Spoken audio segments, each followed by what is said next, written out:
روز 9 فوریه سال 2023 در شهر دورتموند آلمان یک گروه ساکنان محلی و پناهجویان تاجیک تظاهرات برپا کردند که در جریان آن یک شعار اساسی این بود که عبدالله کجاست.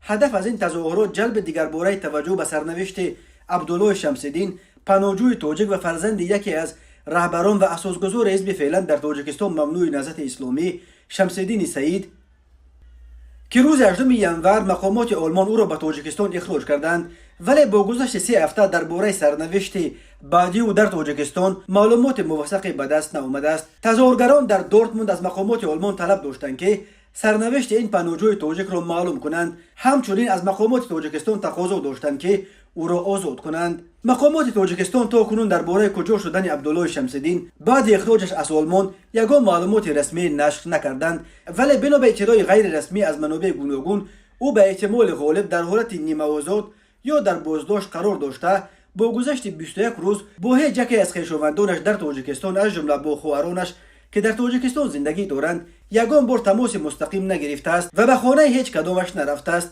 تنها یک خبر از خویشاوندانش توسط یک مادرخوان آلمانی عبدالله رسیده است که گویا از نام او از بازداشت برای خواهرانش یک خطچه یا به اصطلاح زندانیان ملیه آوردند که در آن گویا عبدالله خواهش میکند که برایش کرته و بالشت، صابون و شامپون و خمیر دندانشویی، لباس و جوراب و برخی محصولات از جمله لیمو بیارند. اما نمایندگان مخالفین از جمله شمس‌الدین سعید پدر عبدالله به واقعیت خبر این خطچه شک دارند.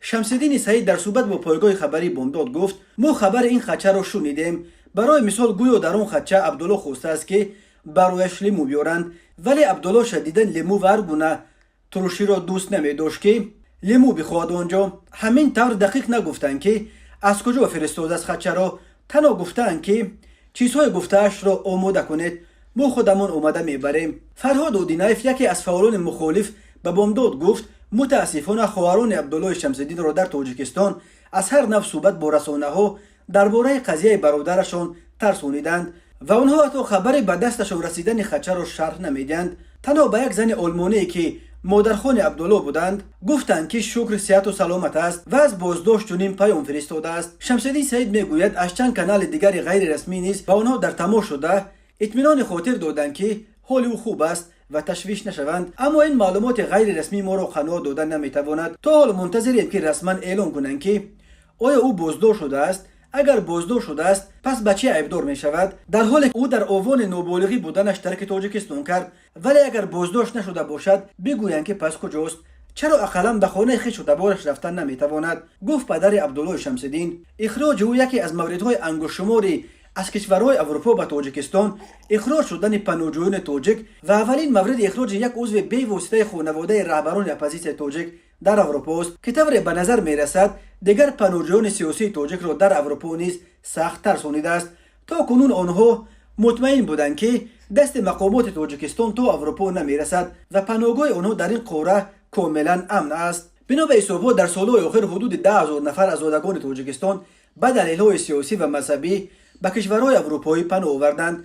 اکثر آنها خود را طرفداران سازمان‌های اپوزیسیونی در تاجیکستان ممنوع حزب نهضت اسلامی تاجیکستان و گروه 24 و قسم پیروان رویه‌های مذهبی نیز در تاجیکستان ممنوع به مثل سلفیه معرفی میکنند.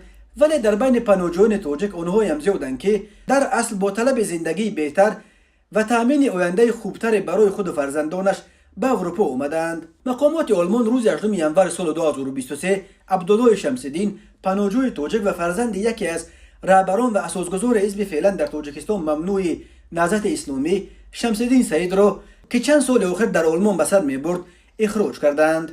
مقامات حفظ حقوق تاجیکستان تا کنون خبرها درباره احتمال از آلمان به دوشنبه اخراج شدن فرزند یکی از رهبران اپوزیسیون را شرح ندادند.